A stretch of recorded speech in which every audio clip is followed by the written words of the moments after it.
आज ये धरना भारतीय जनता पार्टी के राष्ट्रीय अध्यक्ष माननीय नड्डा जी के नेतृत्व में पूरे देश के अंदर सभी मंडल स्तरों तक पश्चिम बंगाल की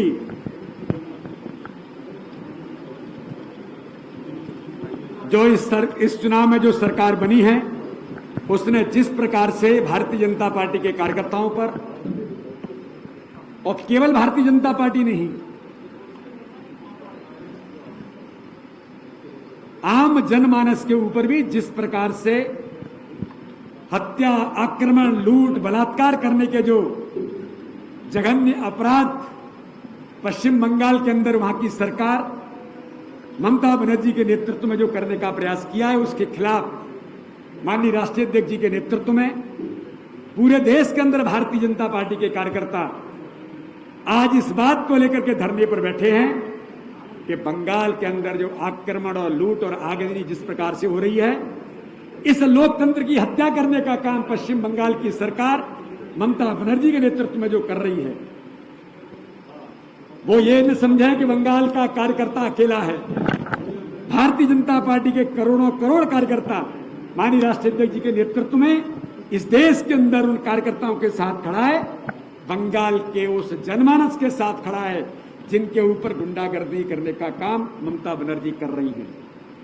आज मैं कहना चाहता हूं कि ये जो सरकार बनी है ममता बनर्जी के नेतृत्व में, ये नक्सलवाद का दूसरा रूप है, क्योंकि इस देश के अंदर उसी नक्सलवाड़ी क्षेत्र से जब राष्ट्रवादी जीत करके आते हैं और वो चुनाव हार जाते हैं, तो ये जो खींच निकलती है, जो बंदूक के बल पर भारत को राजनीति करने का, राजनीति पर कब्जा करने का जो प्रयास करने वाला विचार था, वो विचार आज समाप्त होता है।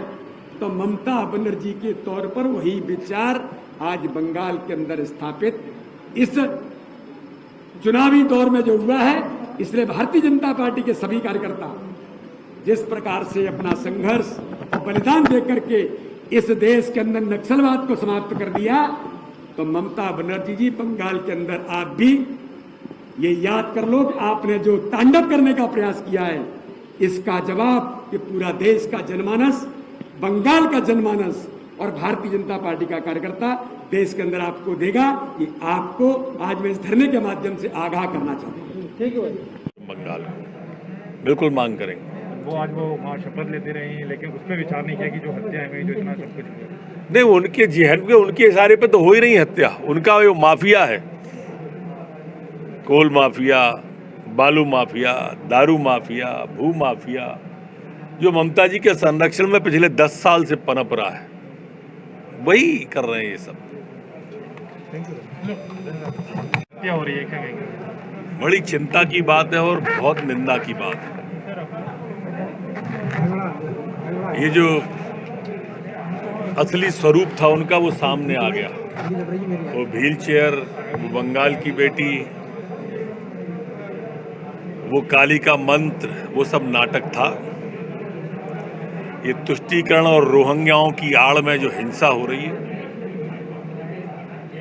वो अब सामने आ रही है। बंगाल को सेना के हाथों में देना पड़ेगा। ये कुछ लोग जो सिर्फ और सिर्फ गोली की भाषा समझते हैं, कार्यकर्ताओं को मारने में जो हिचक महसूस नहीं कर रहे, जागजनी करने में, लूटपाट करने पर, दुकानों पर लूट हो रही है, हत्या हो रही है, बलात्कार सामूहिक हो रहे हैं, ये बर्दाश्त के काबिल नहीं है। राष्ट्रीय अध्यक्ष जी खुद गए और हम तो चाहेंगे कि उनका आदेश मिले तो हम भी जाएं। सर, प्रधानमंत्री जी से मांग करेंगे। मुझे लगता है कि पार्टी के राष्ट्रीय अध्यक्ष आज कलकत्ता में हैं। उनका जब भी निर्णय होगा, हर कार्यकर्ता मध्य प्रदेश का और पहुंचेगा। ये माननीय अध्यक्ष जी ने भी इस बात को आश्वस्त किया और ये हमारी परंपरा भी रही है। मैं तो ये देखता हूँ कि जहाँ से नक्सलवाद पैदा हुआ उस नाभि पर कमल खिला है, लेकिन ममता बनर्जी एक छद्म नक्सलवादी है, साफ स्पोकन नक्सलवादी हो सकती है। मैं मानता हूं कि वो रक्तबीज की तरह स्वरूप बदल कर आई है। लोकतंत्र के समर्थक तमाम दलों को, तमाम विचार मानने वालों को, उन तमाम बुद्धिजीवियों को आज नहीं कल इस लड़ाई में शामिल होना पड़ेगा। विशेषकर बंगाल के वो भद्र लोग जो वैचारिक आंदोलन के सहयोगी रहे हैं, समर्थक रहे हैं, मैं उनसे भी प्रार्थना करूंगा कि ये चुप ना रहें। शुरुआत में ही ये जो लक्षण दिख गए हैं, इसका पूरी ताकत के साथ मिलजुल कर विरोध करना होगा। भारतीय जनता पार्टी इस बात के लिए प्रतिबद्ध है। राष्ट्रपति शासन जैसी स्थिति बन सकती है कि बंगाल में, क्योंकि इस तरीके की अगर हत्याएं होती रही, मुझे लगता है कि भारतीय जनता पार्टी लोकतंत्र का सदैव सम्मान करती है और इसलिए वोटों से कोई जीत कर आया है, उससे हमको ईर्ष्या नहीं रही है कभी भी। हम हारे हों या जीते हों, हम उन्माद में नहीं आते हैं और इसलिए मैंने उनको रक्तबीज की संज्ञा दी है कि कई बार लोग छलपूर्वक जीत कर आते हैं, लेकिन उनका जो मूल विचार और सोच होती है वो शायद बहुत खतरनाक होती है। इस बात को देश के लोगों को समझना चाहिए और लोकतांत्रिक तरीका भारतीय जनता पार्टी का इसलिए पूरे देश में है कि वो तमाम वो लोग जो विचार करते हैं उन्हें विचार जरूर करना चाहिए ताकि ये रोग बढ़े, इसके पहले इस पर अंकुश लगे। भारतीय जनता पार्टी लोकतंत्र की रक्षा के लिए पश्चिम बंगाल में मुख्यमंत्री ममता बनर्जी के इशारे पर भारतीय जनता पार्टी के कार्यकर्ताओं की हत्या करवाना, घरों में आग लगाना, कार्यालय में आग लगाना और लोकतंत्र की हत्या करने के खिलाफ आज पूरे देश में भारतीय जनता पार्टी ने सांकेतिक धरना आयोजित किया है। आज मध्य प्रदेश के सभी मंडलों में और भारतीय जनता पार्टी प्रदेश कार्यालय में माननीय प्रदेश अध्यक्ष विष्णुदत्त शर्मा जी के नेतृत्व में पूरी टीम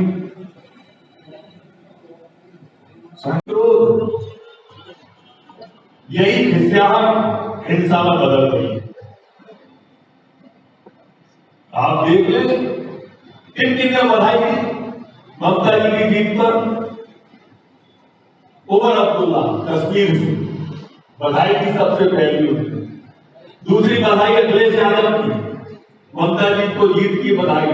शरद पवार की बधाई, केजरीवाल की बधाई, तेजस्वी यादव की बधाई।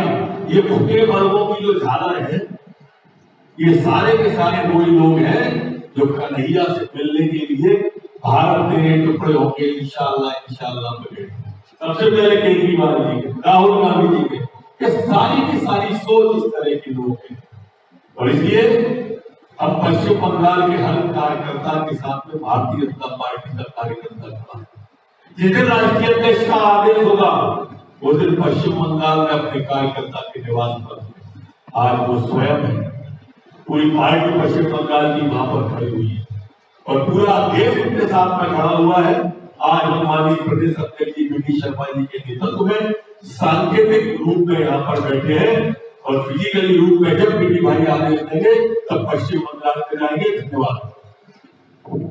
मंत्री आदरणीय कमल पटेल जी उपस्थित है। अब मैं बड़ी विनम्रता के साथ आग्रह करूंगा भारतीय जनता पार्टी के वरिष्ठ नेता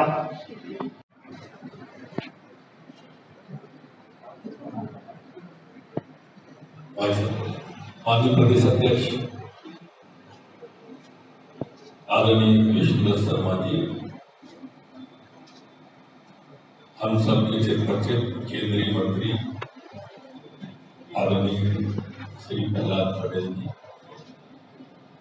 भारतीय जनता पार्टी के महामंत्री संगठन श्रद्धेय स्वागत जी, श्रद्धेय आनंद जी,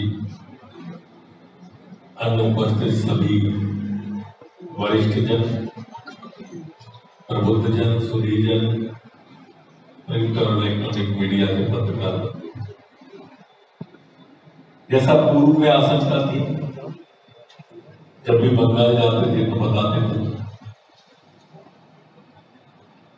कि ये जो नाटक नौटंकी आपको उदारता की, व्हील चेयर की, कालिका मंत्र, बंगाल की बेटी, बंगाल की अस्मिता, ये भावना प्रधान जो बातें की जा रही थी और ढोंग किए जा रहे थे, इसके अंदर मूल रूप से हिंसक प्रवृत्ति छुपी थी।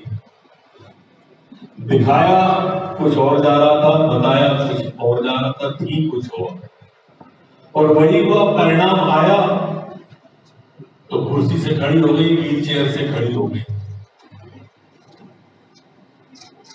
ऐसी हड्डी टूटी भी नहीं देखी होगी आप लोगों ने कभी। परिणाम के लिए टूटी और परिणाम के साथ जुड़ गई। पूरे अप्रैल के महीने में 2 व्हील चेयर चली, एक मुख्तार अब्बास नकवी की उत्तर प्रदेश में, एक व्हील चेयर चली पश्चिम बंगाल के अंदर मुख्तार अब्बास अंसारी की, एक हार के डर से थी, एक मार के डर से। आप देखिए किस तरह से हिंसा का तांडव हुआ।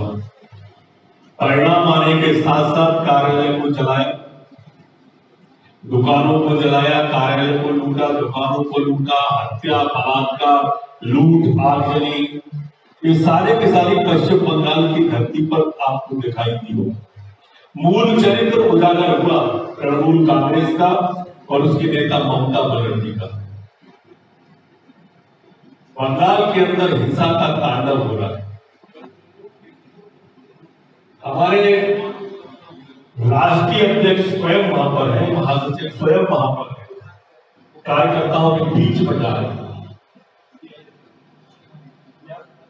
और इसलिए इस बात से सबक लेना चाहिए कि इस प्रवृत्ति के लोग जब भी राजनीति में आएंगे, ये अभी तो कार्यालय जला रहे हैं, आप भी घर जलाने में भी संकोच नहीं करें। इस प्रवृत्ति को समझें, ये देश के लिए घातक प्रवृत्ति है। राष्ट्रीय सोच ही नहीं है ये क्षेत्रीय दलों की, इन दलों के राष्ट्रीय सोच नहीं है। ये सब टुकड़े टुकड़े गैंग वाले लोग हैं जो किसी न किसी रूप में कहीं ना कहीं अलग अलग दलों में विचरण कर रहे हैं। सबसे हास्यास्पद स्थिति इस देश के अंदर कांग्रेस पार्टी की। पश्चिम बंगाल में ममता बनर्जी की जीत पर अपनी पार्टी 44 से 0 आने पर राहुल गांधी हैप्पी लिख रहे हैं, आई एम हैप्पी।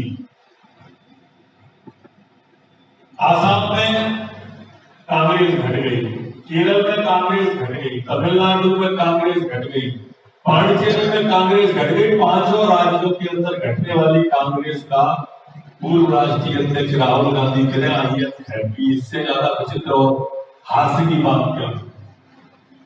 यहीं से उनका सोच भी समझ में आता है कि ये देश में कुछ भी होता है, देश टूट जाए, देश में आग लगती रहे, पर उनका विरोध मोदी का है।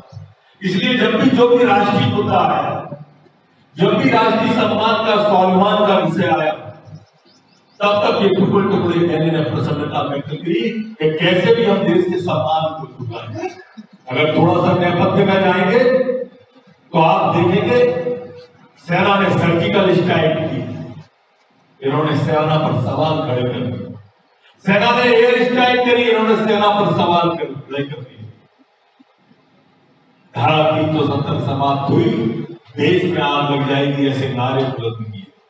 सीएए आया तो बोला पाकिस्तान भगा दिए जाओगे या रह नहीं पाओगे, नागरिकता दिखानी पड़ेगी, 3 पीढ़ी के कागज दिखाने पड़ेंगे। कमोबेश से इस तरह आज किसान आंदोलन में भ्रम पैदा करने की ये तथाकथित टुकड़े टुकड़े गैंग वाले लोग कर रहे हैं। झूठ पर आधारित राजनीति का इतना खराब चेहरा आपने देश में इसके पहले कभी नहीं देखा होगा। कोई राष्ट्रीय सोच नहीं, कोई राष्ट्रीय स्वाभिमान और सम्मान नहीं, सिर्फ मोदी का विरोध, ऐसी शख्सियत का विरोध जिस नरेंद्र भाई मोदी ने भारत माता के माथे को विश्व में गौरवान्वित करने का काम किया, उस मोदी का विरोध कर रहे हैं। और यही कारण है कि भारतीय जनता पार्टी हर प्रदेश में बढ़ रही है। आसाम में हमने सरकार बनाई, पांडिचेरी में सरकार बनाई, पश्चिम बंगाल में 3 से बढ़कर के हम 86 तक आ गए, 77 तक आ गए। हमारा वोट प्रतिशत केरल में बढ़ा, हमारा वोट प्रतिशत तमिलनाडु में बढ़ा। जिनका वोट प्रतिशत घट रहा है वो अगर एमपी लिखते हैं तो इससे आप उनकी सोच समझ सकते हैं। भारत सरकार के केंद्रीय मंत्री आदरणीय प्रहलाद सिंह जी पटेल, मध्य प्रदेश शासन के गृह मंत्री आदरणीय नरोत्तम मिश्रा जी, भारतीय जनता पार्टी के हमारे यहाँ भोपाल में भी भारतीय जनता पार्टी के सम्माननीय प्रदेश अध्यक्ष आदरणीय, वहाँ के कार्यकर्ता जिनके साथ अत्याचार हुआ है, हत्याएं हुई है, उनके समर्थन में भारतीय जनता पार्टी के सम्माननीय राष्ट्रीय अध्यक्ष आदरणीय जगत प्रकाश जी नड्डा आज पश्चिम बंगाल में कलकत्ता में है और प्रत्येक मंडल पर आज 1 घंटे का धरना दे रहे हैं। कार्यकर्ता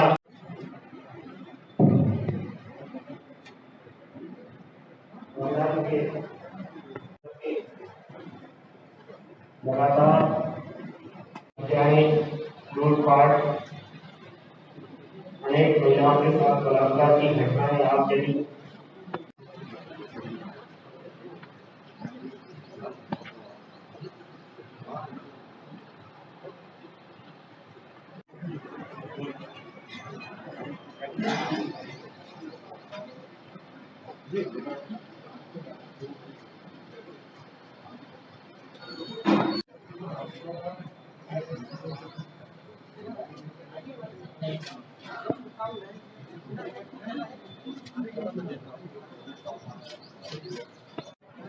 कार्यकर्ता तृणमूल कांग्रेस पोषित गुंडागर्दी करने वाले उपद्रवी तत्व जम्मू कश्मीर से हमारा कोई पुलिस का जवान, हमारा कोई सेना का जवान, हमारा कोई अर्धसैनिक बल का जवान नौकरी के बाद जब छुट्टियों पर घर जाता था तो उसे मार दिया जाता था और हम सब उत्तेजित होते थे, दुखी होते थे और कहते थे कि ये अन्याय है। लेकिन मित्रों, जो पश्चिम बंगाल की धरती पर होता है, पैरामिलिट्री फोर्स का जवान अपने घर में छुट्टी के लिए आया, उनके घरों पर हमले हुए हैं। इस मानसिकता को समझना, ये मानसिकता बताती है, ये राजनीतिक विद्वेष नहीं है, ये राजनीतिक खींच नहीं है, ये सोची समझी चाल है, सोची समझी रणनीति है और उसके तहत तमाम राष्ट्रवादियों को, चाहे वो नौकरी पेशा हो, चाहे वो सुरक्षा बल में काम करते हो, चाहे वो राजनीति में काम करते हो, चाहे वो समाज में काम करते हो और चाहे पत्रकार जगत के लोग हो। कल मैं टीवी में एक डिबेट सुन रहा था, एक पत्रकार ने जब इसी विषय पर अपनी बात कही तो उस शायद मानव जायसवाल उस स्पोक्समैन का नाम है, टीवी पर देख रहा था और उसने जिस प्रकार से उस सीनियर पत्रकार के बारे में टिप्पणियां की, इस बात का गवाह है यदि आप राष्ट्रवाद की बातें करोगे तो चाहे ना आपका कोई जाति देखी जाएगी, ना धर्म देखा जाएगा, ना आपका प्रोफेशन देखा जाएगा, आपकी खिलाफ कार्रवाई होगी।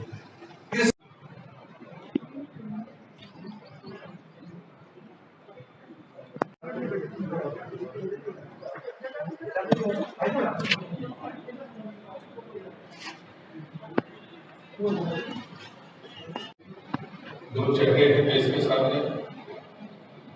बंगाल के चुनाव परिणामों ने दोनों चेहरों को सामने रखा। मुझे लगता है कि हम उसके चुनाव परिणामों का विश्लेषण जरूर करें। देश की आजादी के समय 1947 से लेकर 1977 तक कांग्रेस के मुख्यमंत्री बंगाल की सत्ता में रहे और 77 से लेकर 2011 तक वामपंथी दलों की सरकारें वहां पर रही और जब ये चुनाव परिणाम आया तो उन दोनों दलों का प्रतिनिधित्व बंगाल की विधानसभा में थी और आज जो दो पार्टियां, एक सत्ता में और एक प्रतिपक्ष के रूप में बंगाल की विधानसभा के भीतर है, वो भारतीय जनता पार्टी। हम हमेशा से राजनीतिक क्षेत्र की जनजाति की सीमाओं को रोककर संजय गांधी समावेशान मुखर्जी और आदरणीय दीनदयाल उपाध्याय के विचार को लेकर राष्ट्रवाद की अलग जगाने वाले लोग जिसमें राजनीति सिर्फ और सिर्फ सेवा का हम अपनी जान की आहुतियां देकर भी अपने कर्तव्य से चलते हैं, उससे दूर नहीं होते। लेकिन मैं उत्तर बंगाल में रहा हूँ, इसमें लगातार मुझे जाने का मौका मिला। बंगाल जैसा राज्य जो अनेक देशों की सीमाओं से जुड़ता है, अनेक राज्यों की सीमाओं से जुड़ता है, वहां की जो भौगोलिक स्थिति है वो लगातार बदल रही है। जो चुनौतियां हैं वो दिन रात हमारे सामने खड़ी होती है। मुझे जीवन में नक्सलवाद से लड़ने का मौका मिला। मुझे जब मैं पहली बार नक्सलवाड़ी में सफर कर रहा था तो शाम हो गई और मैं जिद करके नक्सलवाड़ी गया था कि जिस प्रकार का हम अपनी जान जोखिम में डालकर भी विरोध करते हैं, जिसे लोकतंत्र के लिए खतरा मानते हैं, वहां पर मेरी पार्टी का उम्मीदवार खड़ा है। मुझे भरोसा था कि हम जीतेंगे। मुझे इस बात का गर्व है कि वो सशस्त्र और शस्त्र की दम पर राजनीति करने वाला नक्सलवाद अपनी उसी नाभि में हर गया, वहां भारतीय जनता पार्टी का विधायक। लेकिन उसके बाद इस प्रकार से हिंसा का तांडव बंगाल की धरती पर हुआ, मुझे लगता है उसका दर्द शब्दों में व्यक्त नहीं हो सकता। उसने मैंने कहा कि चुनौती हमारे सामने है और चुनौती स्वीकार करने की स्थिति में हमें नए सिरे से विचार करना पड़ेगा कि जब सत्ता प्रायोगिक, सत्ता संरक्षित हिसाब तो उसके लड़ने का तरीका क्या होगा।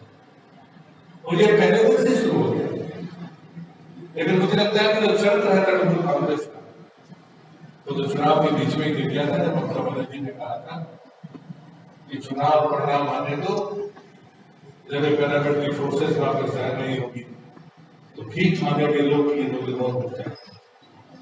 ये मंशा निकली थी ममता बनर्जी और वही घटना है जो ममता बनर्जी ने कहा था।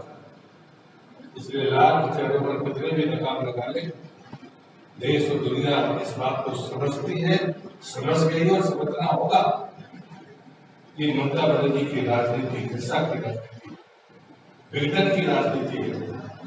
मुझे लगता है कि वो तमाम राष्ट्रवादी लोग, वो भद्र संस्कृति को मानने वाले लोग, उनसे ये प्रार्थना करूंगा, अगर वो चुप रहेंगे तो शायद अपराध होगा।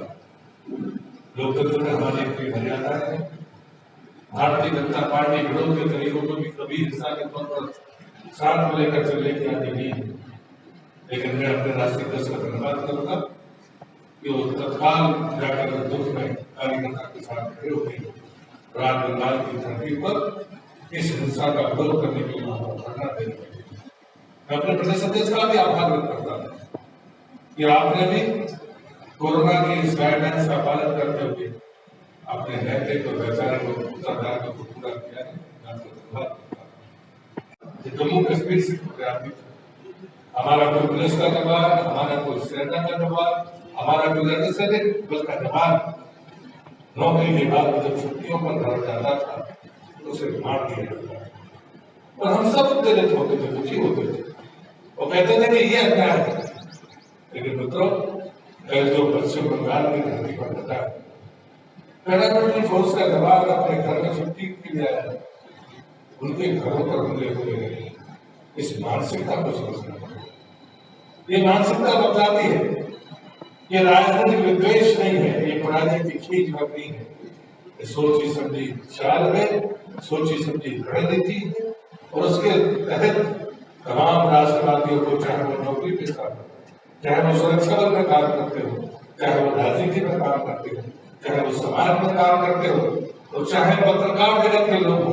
कल मैं टीवी में एक डिबेट सुन रहा था, एक पत्रकार ने जब इसी विषय पर अपनी बात कही तो उस मानव जायसवाल, उस स्पोर्ट्समैन का नाम है, उस टीवी पर देख रहा था और उसने जिस प्रकार से उस सीनियर पत्रकार के बारे में टिप्पणियां की, इस बात का गवाह है यदि आप राष्ट्रवाद की बातें करोगे तो चाहे ना आपका कोई जाति देखी जाएगी, ना धर्म देखा जाएगा, ना आपका प्रोफेशन देखा जाएगा, आपके खिलाफ कार्रवाई होगी।